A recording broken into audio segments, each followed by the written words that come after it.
కలగనలేదు రాముని సతి కాగలనని ఏనాడు.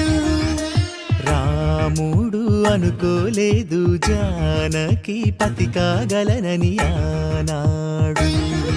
ఆనాడు ఎవరు అనుకోనిది ఈనాడు మనకు నిజమైనది.